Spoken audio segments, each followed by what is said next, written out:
You're watching Infinite Spaghetti. This is Infinite Spaghetti, a guided tour of the cosplay and creative archives with your host, Ethan Minsker. Part of the Project Nerd Podcast Network. On today's show of Infinite Spaghetti, introducing my good friend Anthony. And he's going to explain who he is. How's it going? Anthony Ferraro here. Right now, create Sci-Fi. I'm a filmmaker. Well, you know, these days it's like content creator, social media. It's storytelling, primarily in sci-fi for me. There was student films and things like that, but, you know, being an actor, being in theater, doing theater was kind of the way to do independent productions, as strange as that sounds, but it was, you'd put on a play in like an off-Broadway theater for like a couple $100, and then that's how you could tell your stories, right? Welcome, man in camo. Come on in. So early on for me, like then in the middle of that, when I was just starting out, you know, you put on a play and then, you know, a few people would show up and then maybe the last night would be a full house, but then that's it. And then you move on. It was all that work. Filmmaking was desirable, but it was, you know, you had to be in film school and it was only 16 millimeter and it was just cost preventative. Right early on in my sort of grappling with this, the digital film revolution happened, right? So everybody had these Sony VX2000s and XL1s and 24p and all this stuff.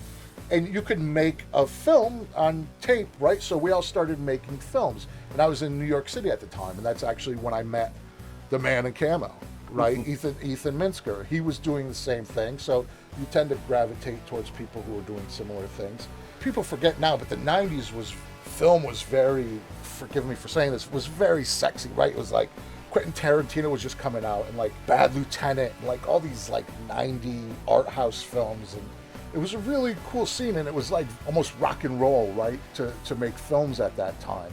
So I was very much influenced by like Jim Jarmusch and like David Lynch at that time. And I was trying to make like these artsy films, you know. They were good, but it wasn't like my authentic voice, right? And I didn't really understand story structure. I didn't really care about the audience. I would just make these sort of character sketches and things. I moved out to Los Angeles. It occurred to me that like all I do is watch science fiction and fantasy.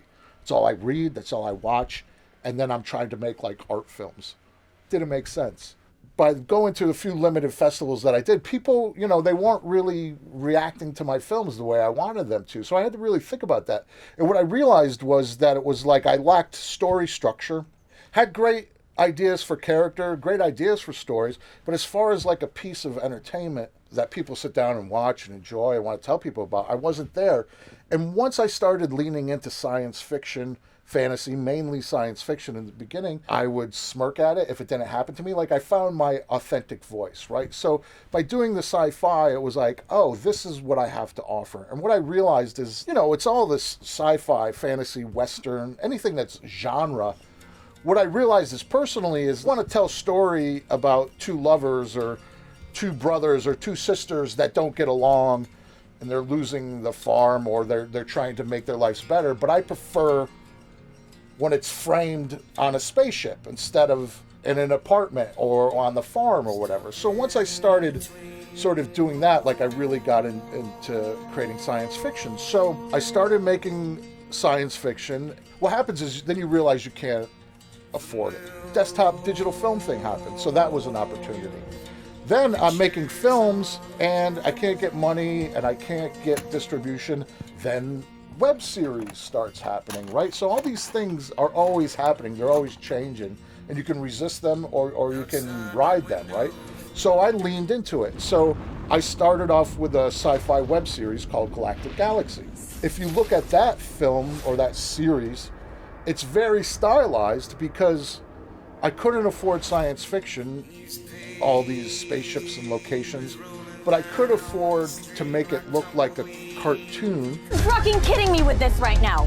We received word that the insurgents are refueling on Mora Prime. Mora Prime? Our clone farm? Relax! Focus! Breathe! It's the Drucking Eye of 3. It's like, it's very stylized, but that allowed me the space to make something that I could afford. I took my idea, which at the time was probably like tight, like 90-minute film, and then just broke it down episodically. And then that's what kind of got me like into the web space, content creating, right? So what you find out is you make these films online, and then it's like, well, how do you get people to watch them? You put your content out there. So then I created a how-to channel. I realized that all I watched personally on YouTube was like how-to videos, right? Then I started taking my web series and my short films, and I started breaking them down into all the DIY components and started making episodes about that on a channel. Right, so my channel, Create Sci-Fi, half the time I'm making videos about how I make the props, how I make the costumes. Occasionally I'll go into my editing techniques or like visual effects. I do it more on a DIY thing where it's like, oh, hey, you're in the editing software and you could kind of do this overlay and this will give you laser beams or fire or whatever. The actual films that I make as part of that process. So then I've sort of shared with everybody how I make them. Then I've kind of built an audience around what I do. And then when I do release my films, it's not into a void, right? It's into this group of people. And then there has a chance to populate and to be seen in other places. If you love this, if you love doing this sort of thing, you're just presented with, well, how do I get an audience? And it's like, well, this is one way to do it. So that I pursued that. None of it is easy, but it has its moments where it is rewarding, and that's why I am now at Create Sci-Fi. I'm a huge fan of Galactic Galaxy. You can actually see this film on Amazon Prime, and it is amazing. And if you watch it, please write a review and let people know. But this is not the only film. There's another series, Zenith Run, and there was Erringer on Dust. So if you search his name, you're going to come across all his titles, and I got to tell you, they're amazing. Galactic Galaxy reminds me a lot of like The Guild and that sort of like humor, but his humor is more on point, it's more funny, it's fast. If you're familiar with one of the early popular web series was The Guild. Jeff Lewis was in that, who played Vork. And Jeff Lewis is actually in Galactic Galaxy. I wanted to make something that was irreverent, right? I wanted to make something that was funny, which is hard to do, but it's like you got to try. So I wanted to give it a shot because episodic TV is such a big thing. You always hear about like the writer's room, right? So the person created it, they sort of set the tone, and then there's all these writers that work on it. And I live in Los Angeles, and I was thinking about that, and I was like, wow, I'd really like to have that experience. How do you do that? You're a DIY guy. I was like, I can create a writer's room. So it's Los Angeles. I went on Craigslist. I said, I need some writers. And it's funny, because of where I live, I actually got this guy, Charles Horn, who was actually a writer on Robot Chicken, and like wrote on the Star Wars episodes of Robot Chicken. And he was just like, yeah, I'm not doing anything that week. Like, I'll come down. So it was really cool. So I rented a space. We had 4 writers, and I had the structure of the show, and I rented a place for a week. We went in like 9 to 5, like it was our job, and it was a really rewarding experience. So we wrote the series in that week. You just have to not be afraid to ask. And, the worst thing that does happen is people say no, or these days they just ignore your message or whatever. And it's even easier too, because you don't call people, you just text them or what, like I didn't call Jeff, I sent him an email, whatever. So to make Galactic Galaxy, that was my first crowdfunding campaign. You have to be really aware of like what's going on in the moment. Crowdfunding was a very like exciting thing. Everybody was doing it. And typically it ends up being friends and family, but it's a way to sort of pre-sell your film almost, right? And then I raised enough money crowdfunding to get that project made. But the thing with crowdfunding is you really can only ever do it once, right? Because it's friends and family. And if you have a big enough audience, then you don't really need crowdfunding anyway, because you're already going on to a next level. It's finding those like-minded people that are really important in DIY, right? It's like do it yourself with your friends. If you go to my channel, Create Sci-Fi, all those videos, all the making of videos where I do props and costumes in this workshop and everything, every single one is shot on a phone camera. On my channel, you'll see short films, and there's a short film on my channel. It's like 3 minutes. It's called Triangulate. And I did that 100% on the iPhone. I had this actress put on the costume to do some beauty shots of it. And then I was like, hey, you know what? We're going to go do this. Let's go do a film. And I live in Los Angeles, and not too far from where I was living was this hiking trail. And in this hiking trail is the Bat Cave from the 70s TV show, or the 60s TV show. I had my phone camera, and it was like there was people walking around, hiking, sightseeing. You know, we just came up with like, here's a 2-minute scenario. I think people worry too much about this desire to be the best, right? Because this is very American. If you just constantly create and you don't stifle yourself with the desire to be, it has to be the best, one of those 10 things that you create will be fucking amazing. Don't strive for perfect, strive for shit. The first thing I'm going to make is going to be a piece of garbage. The film, the costume, whatever. I'm going to make a piece of shit. But I will also go back and fix it. And then the fixing it, the re-editing it, the looking at it, the sharing it, getting critical feedback from people. That's how you make it into, you mold it from shit into a diamond. I want it to be cinematic and very sort of almost dramatic, right? Still sci-fi, but like a film. Erringer shot it in anamorphic widescreen, no jokes, no spaceships flying around. Sci-fi, but not like a saga. It was like, I'm going to write it one day. I had a specific actress in mind, $500 or $600 to make this. Filmed it in one day. It doesn't get in any festivals, but online it has like almost 2 million views. So that was the success. That was the one. I'm very proud of it. It's on Dust. Dust is a great sci-fi channel on YouTube. It's kind of like, if you're looking for a sci-fi short, you're going to find Dust. So the film was on there. It did very well. It's also on my website. Did very well on there. Like, it has like 400,000 views on my site. It has like 1 million on Dust. Zenith Run then comes after that. And on my channel, I just always say DIY, DIY, DIY. You could do it. He could do it. Make it on your phone, whatever. So Zenith Run is another web series. And I specifically did Zenith Run where it was like, what's the goal of Zenith Run? I'm going to spend $0 on this. Zero. Let's scroll down below this video. You can't make a film for no money. Like, it's never $0. So when I make a film for no money, that means, yeah, I probably buy everybody lunch. Like, yeah, okay, so it's not technically $0, but it's like, I was in an office space, I left it, and they were like, oh, hey, your lease says 2 months notice, because I gave them 1 month's notice. And I was like, oh, man, it was just empty for 1 month. It's just an empty office. Like, I can't not use it. So Zenith Run, I did a whole series on my channel that you can see is like, I was like, okay, this is going to be a zero budget production. I know it's going to be sci-fi, and I'm going to do it all in front of a green screen. I'm going to make cockpit chairs. So I just made like a set that was like 2 chairs in a spaceship. We're flying a spaceship. That's a whole set. I have 3 other characters. Anytime another character comes in, it's like beep, boop, boop, bop. They're talking to him on the thing, and they're over in their space in a chair. So that was the whole thing. You could see it all on Create Sci-Fi. It's like I made the costumes, so I just filmed the whole thing. Another barrier to entry, writing. Writing's very, very difficult. Very difficult. Got on board 2 actresses that I knew were comedic improvisation actors. So we got together one weekend and we just scripted out the series. These are the plot points of each episode. Episode 1, they meet. Episode 2, what's the dilemma? Episode 3, monkey wrench. Episode 4, oh, we got it. Episode 5, maybe not. Episode 6, ta-da, right?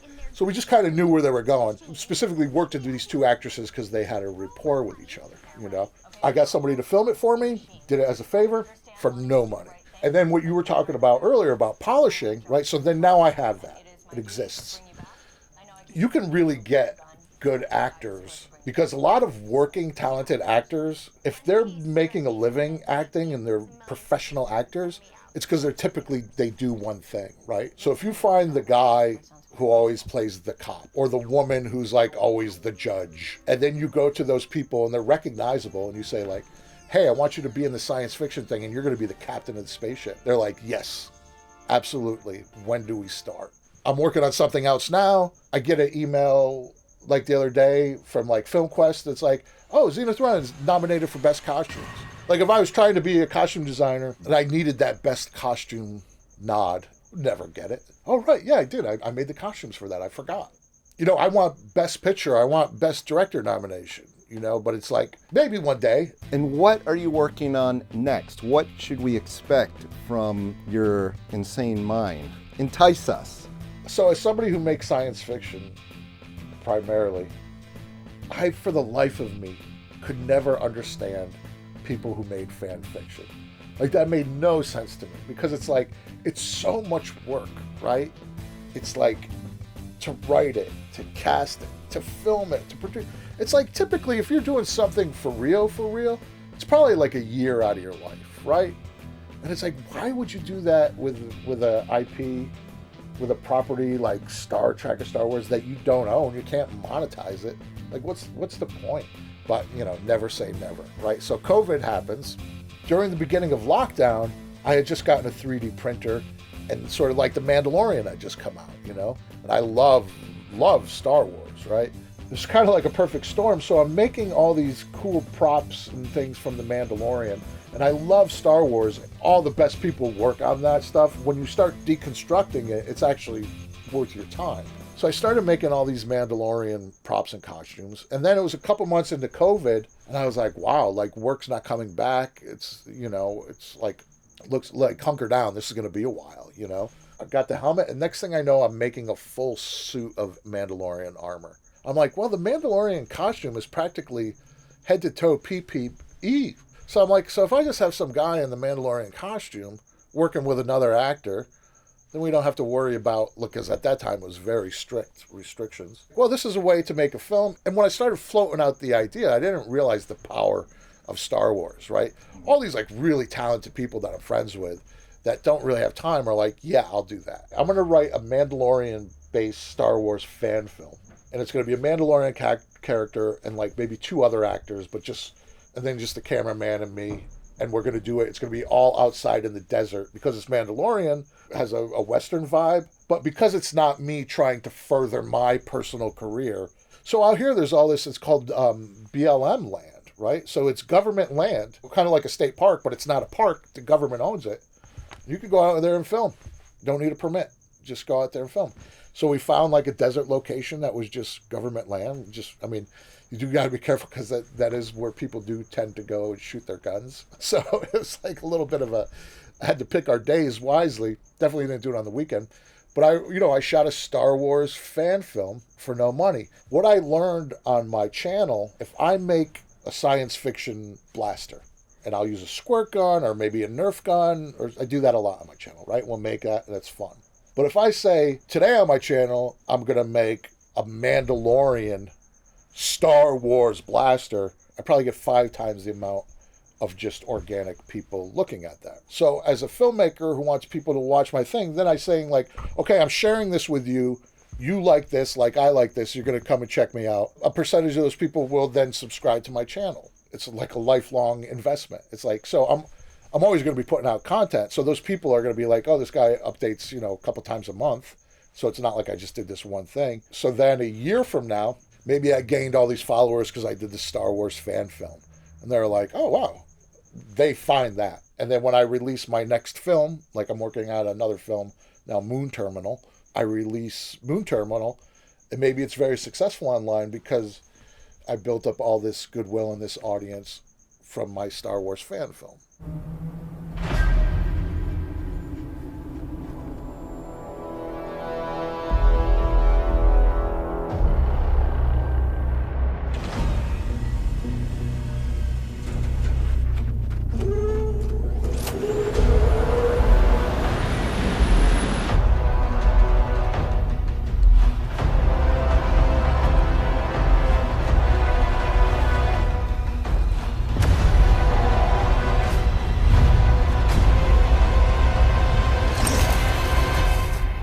They took something very precious from me.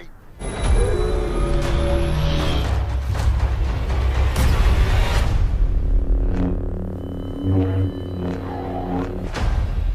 be wanting revenge then. I can work with that.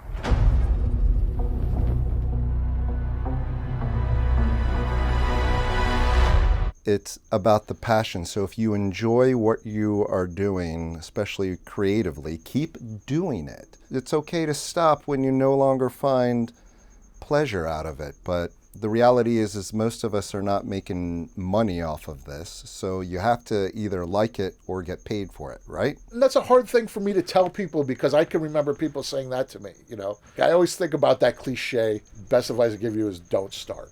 But I actually now understand that that's actually real. It's a lot of work. And like I said, I used to think that was like, yeah, thanks a lot. You know, that really helped me. But I do understand the sentiment now, right? Do or die, right? If you're like, oh, it'd be fun to make a science fiction thing. Yeah, watch a couple videos and make one science fiction thing, and that's fine. Like if it's a lifestyle, passion thing for you, it's like you just need to figure out what your lane is, you know, and try like a lot of different things. So when you're watching a show, it's like he goes to the dollar store and he gets like a shampoo bottle or some like cheap plastic thing, and then he shows you the process of how that's turned into a spaceship, a gun, and all the things you need to actually create a show. All you need to do is have a green screen, a camera, and a local dollar store, and he shows you all the ways you can create all of the elements you need to make your sci-fi film. Now, when I was a kid and I first saw Star Wars, I was like, oh man, like, you know, you try to figure out how you could make those ships and, you know, like as toys just to play with. So I really, like, gotta say, like, I really love watching him build these things, because then it's bringing me back to this childhood moment where like I could make these toys myself. I always believe like any chance you have to be the producer as opposed to being the consumer, be the producer. So whether you're making content for your own enjoyment for making a film, or you're making toys that you can play with, it's better to go the route of creating yourself. Be the producer, don't be the consumer. So kitbashing is sort of like the cool title for it, right? Probably a more proper description of it is a mashup. Because kitbashing is sort of traditionally like how they would make the Star Wars spaceships and how they used to do sci-fi back in the 60s and the 70s when it was real. And what that was you would get like World War II tanks and airplanes, and then you would take all the parts of those, you'd have like boxes and boxes of model kits, and you would start to reassemble them, Frankenstein them into a ship, a spaceship, or like, you know, cities. And it's greebly. So greebly is like a made-up word. You know, all the like little gas cans are like the little control panels that are maybe like the dashboard of a tank, but then you stick it on the outside of the spaceship, and it's this interesting silhouette and this thing. And that's kitbashing, right? So what I started doing is I would go to the dollar store. When you're prop making on a budget, the way you do it is you're like, okay, I need this phone.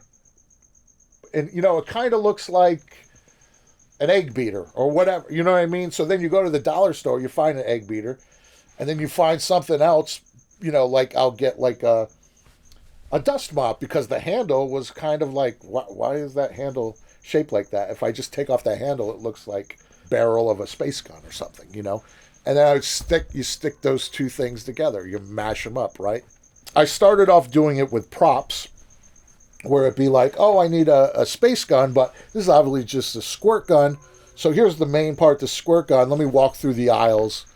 Oh, wow, look at that kitchen helper thing that you would never use. That's like this little device to I don't know, take the shell off an egg or something.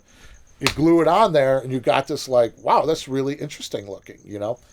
So I started doing that. And then one day I was in the dollar store making props, and I was like, oh, there's all these like toys, you know? Films for no money. Dollar stores are, you know, I call it jokingly the sci-fi prop store. So like this blaster, this handle, this thing, this is the handle of like a sweeper for dusting like your desk. This was my favorite one. This was definitely like the aha. This is a cake knife, dollar store, like cheap knockoff lightsaber, right? So you mash it up, like you glue two things together. That didn't go.